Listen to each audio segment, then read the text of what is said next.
ನಮಸ್ಕಾರ. ಎಲ್ಲರೂ ಹೇಗಿದ್ದೀರಾ? ಎಲ್ಲರೂ ಚೆನ್ನಾಗಿದ್ದೀರಾ ಅಂದ್ಕೊಂಡಿದ್ದೀನಿ. ನಾನು ಕೂಡ ಚೆನ್ನಾಗಿದ್ದೀನಿ. ಯಾರೆಲ್ಲ ನನ್ನ ಚಾನಲ್ ನೋಡ್ತಾ ಇದ್ದೀರಾ ಸಬ್ಸ್ಕ್ರೈಬ್ ಮಾಡ್ಕೊಳ್ಳಿ ನಮ್ಮ ಚಾನಲ್ನ. ಅಷ್ಟೇ ಅಲ್ಲ, ಲೈಕ್ ಮಾಡಿ, ಕಮೆಂಟ್ ಮಾಡಿ, ಶೇರ್ ಮಾಡಿ. ಇವತ್ತು ಬೆಳಗಿನ ಲಾಗನ್ನು ನಾನು ಮಾಡ್ತಾಯಿದ್ದೀನಿ. ಎಲ್ಲ ಕೆಲಸಗಳು ಮುಗಿದಿದೆ. ಇವಾಗ ತಿಂಡಿ ಮಾಡೋದಕ್ಕೆ ನಾನು ಬಂದಿದ್ದೀನಿ. ಇವತ್ತಿನ ಒಂದು ವಿಶೇಷ ಏನಂದರೆ ತುರಿದ ಆಲೂಗೆಡ್ಡೆ ಗೊಜ್ಜು.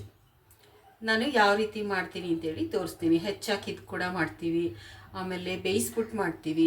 ಇದು ನಾನು ತುರಿದಾಕಿರೋವಂಥದ್ದು, ತುಂಬಾ ರುಚಿಯಾಗಿರುತ್ತೆ. ಬನ್ನಿ ಮಾಡೋಣ ಹೇಗೆ ಅಂತ.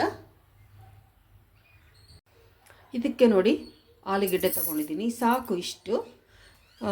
ಈರುಳ್ಳಿನ ಹೆಚ್ಚಿಟ್ಕೊಂಡಿದ್ದೀನಿ, ಆಮೇಲೆ ಕೊತ್ತಂಬರಿ ಸೊಪ್ಪು ಕೂಡ ಇಟ್ಕೊಂಡಿದ್ದೀನಿ, ಮತ್ತು ಇಲ್ಲಿ ಟೊಮೆಟೊ ನೋಡಿ ಹೆಚ್ಚಿಟ್ಕೊಂಡಿದ್ದೀನಿ, ಮತ್ತು ಕೊತ್ತಂಬರಿ ಸೊಪ್ಪು ಇದು ಕಡ್ಡಿ ಇರುತ್ತಲ್ಲ, ಇದನ್ನು ಎಸಿಬೇಡಿ, ತುಂಬಾ ಒಳ್ಳೆಯದು. ಸೊಪ್ಪೆಲ್ಲ ಬಿಡಿಸ್ಕೊಂಡು ಎಸ್ಬಿಡ್ತಾರೆ, ಆ ರೀತಿ ಮಾಡಬೇಡಿ. ಇದನ್ನು ರುಬ್ಬಕ್ಕೆ ಹಾಕೊಂಬಿಡೋಣ.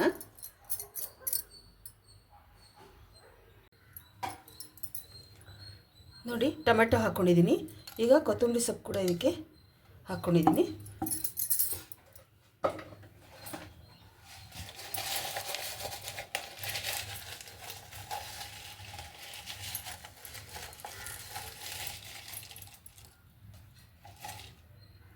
ಸ್ವಲ್ಪ ಸೋಂಪು ಕಾಳನ್ನು ಹಾಕೊಳ್ಳೋಣ. ಒಂದು ಅರ್ಧ ಸ್ಪೂನ್ ಹಾಕ್ಕೊಂಡ್ರೆ ಸಾಕು.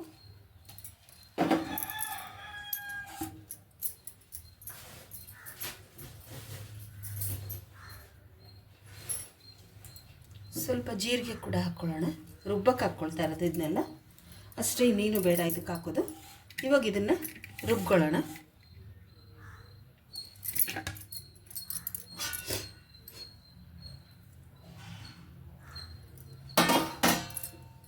ಕಾಯಿ ಬೇಕಾದರೂ ಹಾಕ್ಕೊಳ್ಬೋದು, ಅದೇ ಕಾಯಿ ಕೊಬ್ಬರಿ ಹಾಕ್ಕೊಂಡಾಗ ಬೇರೆ ಟೇಸ್ಟ್ ಆಗುತ್ತೆ. ನೀರು ಹಾಕೋದು ಬೇಡ, ಟೊಮೆಟೊ ಹಣ್ಣಲ್ಲೇ ರಸ ಇರೋದ್ರಿಂದ ಹಾಗೇ ಇದನ್ನು ಮಿಕ್ಸಿ ಮಾಡ್ಕೊಳ್ಳೋಣ.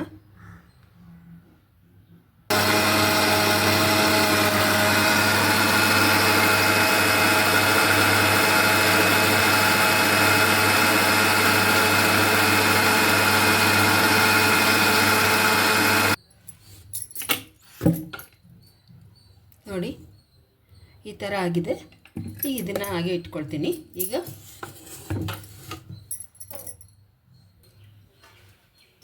ಈಗ ಆಲೂಗಡ್ಡೆಯನ್ನು ನೋಡಿ ತುರ್ಕೊಳ್ಳೋಣ. ಈ ಥರ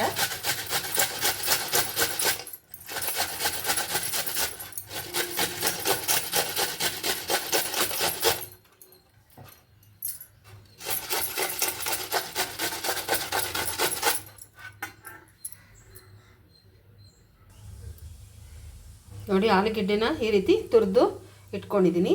ಇವಾಗ ನಾವು ಒಗ್ಗರಣೆಗೆ ಹಾಕ್ಕೊಳ್ಳೋಣ ಬನ್ನಿ. ನೋಡಿ, ಒಂದು ಬಾಣಲಿಲಿ ಎಣ್ಣೆ ಹಾಕಿದ್ದೀನಿ ನಾನೀಗ. ಎಣ್ಣೆ ಬಿಸಿ ಆಗಲಿ. ಉರಿನ ಸಿಮ್ಮಲ್ಲಿ ಇಟ್ಕೋಬೇಕು, ತುಂಬ ಜೋರು ಇಡಬಾರ್ದು ಎಣ್ಣೆ ಹಾಕಿರುವಾಗ. ಈಗ ಸ್ವಲ್ಪ ಸಾಸಿವೆನ ಹಾಕ್ಕೊಳ್ಳೋಣ. ಇವಾಗ ನಾನು ಈರುಳ್ಳಿನ ಹಾಕ್ತಾಯಿದ್ದೀನಿ.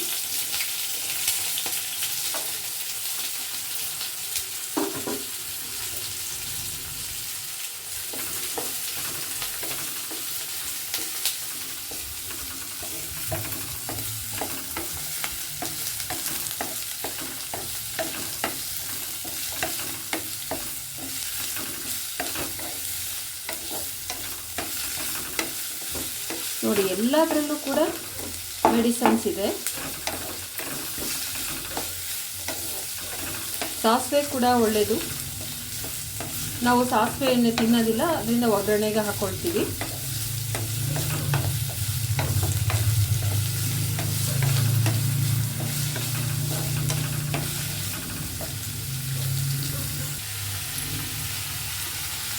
ನೋಡಿ, ಈರುಳ್ಳಿ ಸ್ವಲ್ಪ ಮೆತ್ತಗಾಗಲಿ ಅಂತ ಹೇಳಿ ಪುಡಿ ಉಪ್ಪನ್ನೇ ಹಾಕ್ಕೊಳ್ತಾ ಇದ್ದೀನಿ. ಸ್ವಲ್ಪ ಹಾಕಿದ್ದೀನಿ ಅಷ್ಟೇ. ಆಮೇಲಿಂದ ಕಲ್ಲುಪ್ಪನ್ನು ಹಾಕ್ತೀನಿ.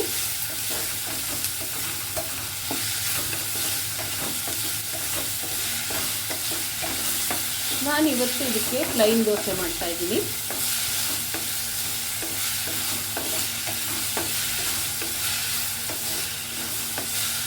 ದೋಸೆ ಮಾಡಿದಾಗೆಲ್ಲ ಆಲೂಗಡ್ಡೆ ತಿಂದು ಬೇಜಾರಾಗಿರುತ್ತಲ್ಲ, ಅವಾಗ ಏನು ಮಾಡಬೇಕಂದ್ರೆ ಈ ರೀತಿ ಮಾಡ್ಕೊಳ್ಬೇಕು, ತುಂಬಾ ಟೇಸ್ಟಾಗಿರುತ್ತೆ. ಇವಾಗ ನೋಡಿ ರುಬ್ಬಿಟ್ಕೊಂಡಿದ್ನಲ್ಲ ಟೊಮೆಟೊ ಎಲ್ಲ, ಅದನ್ನು ಇದಕ್ಕೆ ಹಾಕ್ಕೊಳ್ತಾ ಇದ್ದೀನಿ. ಇವಾಗಲೇ ನೀರನ್ನು ಹಾಕಬಾರ್ದು.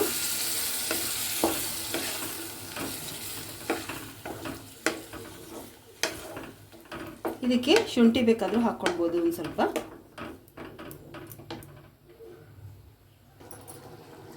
ನೋಡಿ ಸ್ವಲ್ಪ ಶುಂಠಿ ಕೂಡ ತುರಿದಿಟ್ಕೊಂಡಿದ್ನಲ್ಲ ಅದನ್ನು ಹಾಕ್ಕೊಳ್ತಾ ಇದ್ದೀನಿ. ಈಗ ಒಗ್ಗರಣೆಗೆ ಹಾಕಿದ್ರೆ ಅದು ಗಂಟಾಗುತ್ತೆ. ಇದೇ ಥರನೇ ಹಾಕ್ಕೊಳ್ಳಿ. ಶುಂಠಿ ಬೇಡ ಅಂದವರು ಬೇಡ, ನಾನು ಒಂದು ಸ್ವಲ್ಪನೇ ಹಾಕ್ತೀನಿ, ಜಾಸ್ತಿ ಹಾಕಲ್ಲ. ಉರಿನ ಸ್ವಲ್ಪ ಜೋರು ಇಟ್ಕೊಂಡಿದ್ದೀನಿ, ಇದು ಚೆನ್ನಾಗಿ ಬೇಯಲಿ ಅಂತ ಹೇಳಿ.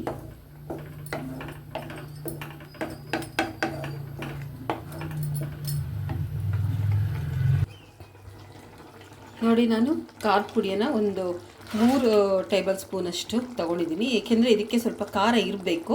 ನೋಡಿ ಇವಾಗ ನಾನು ಖಾರದ ಪುಡಿನ ಹಾಕ್ಕೊಳ್ತಾ ಇದ್ದೀನಿ. ನಿಮ್ಮ ಮನೇಲಿ ಯಾವ ಒಂದು ಖಾರದ ಪುಡಿನ ಬಳಸ್ತೀರಾ ಅದನ್ನೇ ಬಳಸ್ಕೊಳ್ಳಿ.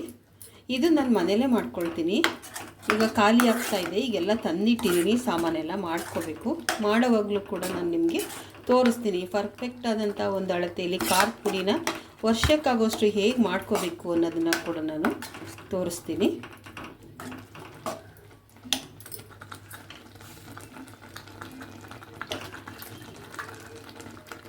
ನೋಡಿ ಇದಕ್ಕೂ ಕೂಡ ಸ್ವಲ್ಪ ನೀರು ಹಾಕಿ ತೊಳೆದು ಬಗ್ಸ್ತಾ ಇದ್ದೀನಿ. ವೇಸ್ಟ್ ಮಾಡಬಾರ್ದು ಅದರಲ್ಲಿರುವಂತಹ ಒಂದು ಮಸಾಲೆ ಎಲ್ಲ. ಅಡುಗೆ ಮನೆಯಲ್ಲಿ ನಾವು ತಿಳ್ಕೊಬೇಕಾಗಿರೋದು ಏನಂದರೆ ಯಾವುದನ್ನು ಕೂಡ ವೇಸ್ಟ್ ಮಾಡಬಾರ್ದು.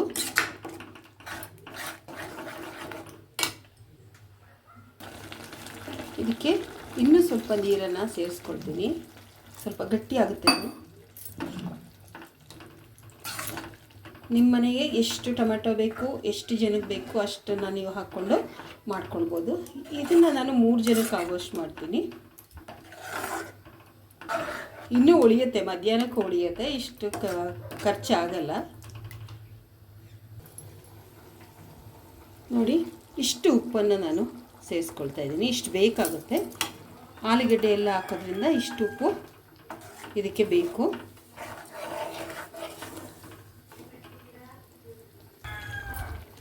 ಇವಾಗ ನಾನು ಆಲೂಗೆಡ್ಡೆನ ಸೇರಿಸ್ಕೊಳ್ತೀನಿ. ನೋಡಿ ಸ್ವಲ್ಪ ನೀರು ಹಾಕಿದ್ದೆ, ಅದೇ ನೀರು ಬಗ್ಸಿಲ್ಲ ನಾನು, ಬಗ್ಸ್ಬೇಡಿ.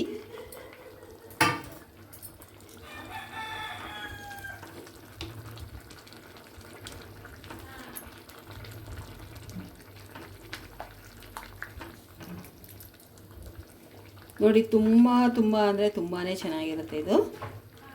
ಚಪಾತಿಗೂ ನೆಂಚ್ಕೊಳ್ಬೋದು, ದೋಸೆಗೂ ನೆಂಚ್ಕೊಳ್ಬೋದು, ಏನಾಗಲ್ಲ.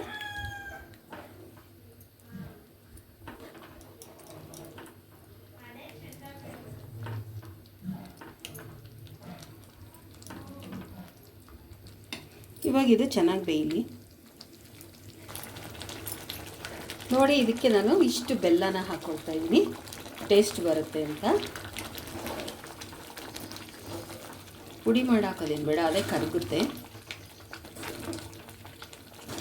ಉಪ್ಪು, ಹುಳಿ, ಖಾರ, ಸ್ವಲ್ಪ ಸ್ವೀಟು, ತುಂಬಾ ಚೆನ್ನಾಗಿರುತ್ತೆ ಮಾತ್ರ.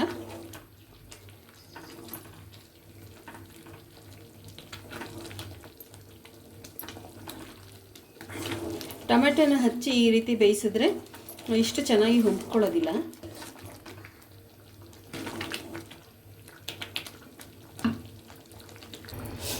ಸ್ವಲ್ಪ ಹೊತ್ತು ಜಾಸ್ತಿ ಹಿಡಿಯುತ್ತೆ, ಚೆನ್ನಾಗಿ ಬೇಯಬೇಕದು ಆಲೂಗೆಡ್ಡೆ ಎಲ್ಲ. ನೋಡಿ ಸ್ವಲ್ಪ ಕೊತ್ತಂಬರಿ ಸೊಪ್ಪನ್ನು ಈಗ ಮೇಲ್ಗಡೆ ಹಾಕ್ಕೊಳ್ತಾ ಇದ್ದೀನಿ, ಇದು ಕೂಡ ಬೆಂದ್ಕೊಳ್ಳಿ.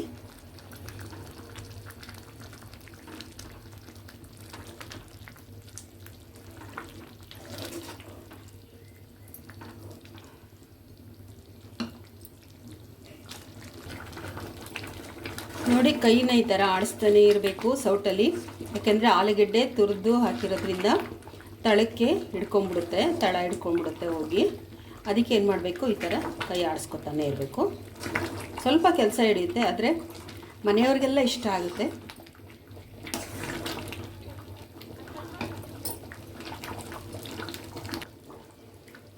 ನೋಡಿ ಇವಾಗ ತುರಿದ ಆಲೂಗೆಡ್ಡೆ ಹಾಗೂ ಟೊಮೆಟೊನ ಬಳಸಿ ಮಾಡಿರುವಂತಹ ಗೊಜ್ಜು ತುಂಬ ಚೆನ್ನಾಗಿದೆ. ನೋಡಿ ನಮ್ಮದು ದೋಸೆ ಹಿಟ್ಟು ಉಬ್ಬಿದೆ. ಸ್ವಲ್ಪನೇ ಮಾಡಿದ್ದೆ ನಾನು ಇವತ್ತು, ಸಾಕು ತಿಂಡಿಗೆ ಸಾಕು ಅಂತೇಳಿ. ಚೆನ್ನಾಗಿ ಉಬ್ಬಿದೆ.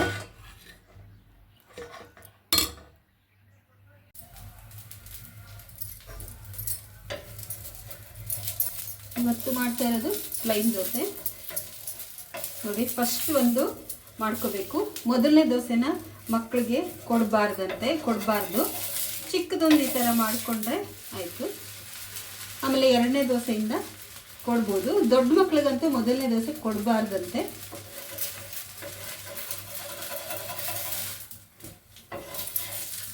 ನೋಡಿ ಚಿಕ್ಕದೊಂದು ದೋಸೆ ಆಯಿತು.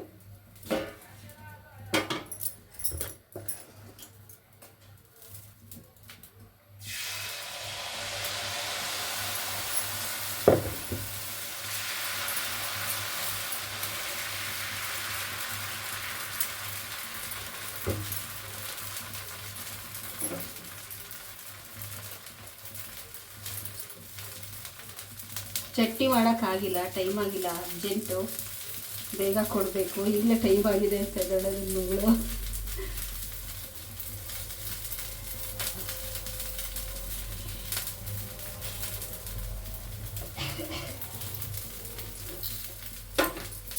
ಸ್ವಲ್ಪ ಸೇಗದ ಎಣ್ಣೆ ಹಾಕೋಣ.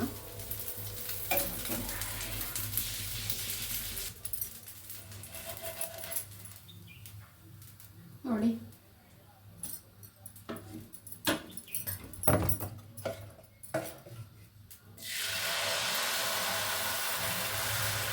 ಒಂದು ಸೌಟ್ ಹಾಕೊಂಡ್ರೆ ಸಾಕು. ಮಕ್ಕಳಿಗೆಲ್ಲ ಹಿಂಗೆ ಮಾಡಿಕೊಡಿ. ಮನೆಯಲ್ಲಿ ದೋಸೆ ಮಾಡಿಕೊಟ್ರೆ ಮಕ್ಕಳಿಗೆ ತುಂಬ ಇಷ್ಟ ಆಗುತ್ತೆ. ಮತ್ತು ಬಾಕ್ಸ್ಗೆ ಹಾಕೋದಕ್ಕೆಲ್ಲ ಒಳ್ಳೆಯ ತಿಂಡಿ ಅಂತಲೇ ಹೇಳ್ಬೋದು ಇದನ್ನು.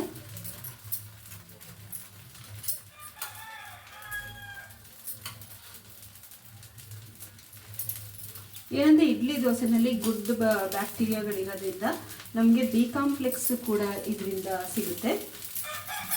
ಆರೋಗ್ಯಕ್ಕೆ ತುಂಬಾ ಒಳ್ಳೆಯದು. ಇವತ್ತು ಮಾಡಿರೋವಂಥದ್ದು ಎಲ್ಲ ಒಳ್ಳೆಯ ಒಂದು ನ್ಯೂಟ್ರಿಷನ್ಸ್ ಇರೋವಂಥದ್ದು. ಆಲೂಗೆಡ್ಡೆ ಕೂಡ ಕಂದಮೂಲ ತಿನ್ನಬಾರ್ದು ಅಂತ ಹೇಳ್ತಾರೆ. ಆಲೂಗೆಡ್ಡೆನಲ್ಲಿ ಕ್ಲೋರಿನ್ ಇದೆ.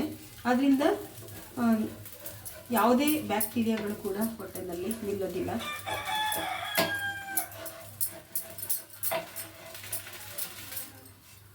ಬೇಕಾದರೆ ತಿರುಗಿಸಿ ಹಾಕೋಬೋದು, ಇಲ್ಲಾಂದರೆ ಬೇಡ.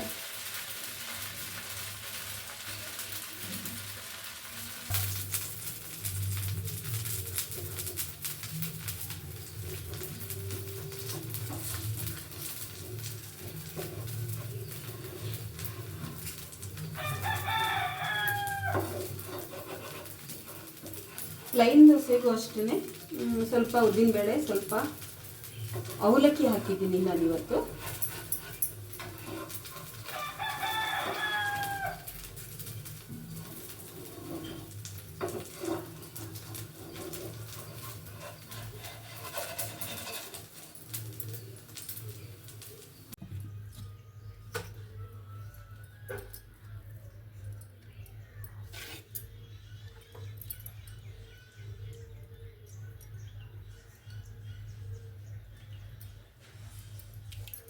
ನೋಡಿ ತುಂಬಾ ಚೆನ್ನಾಗಿರುತ್ತೆ ಈ ಥರ ಮಾಡಿ.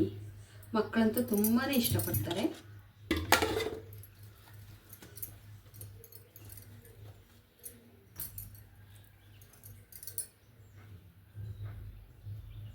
ಈಗ ನೋಡಿ ನಂದು ತಿಂಡಿ ಇವಾಗ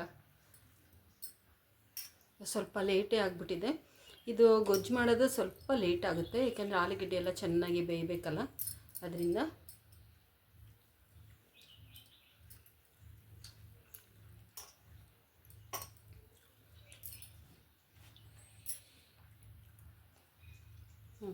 ತುಂಬ ಚೆನ್ನಾಗಿದೆ, ಎಲ್ಲ ಕರೆಕ್ಟಾಗಿದೆ. ಖಾರ ಕಡಿಮೆ ಅಂತ ಹೇಳ್ತಾ ಇರೋದು ನನ್ನ ಮಗಳು, ಆದರೆ ಖಾರ ಸಾಕು. ಇಷ್ಟು ತುಂಬಾ ಖಾರ ಕೂಡ ತಿನ್ನಬಾರ್ದು.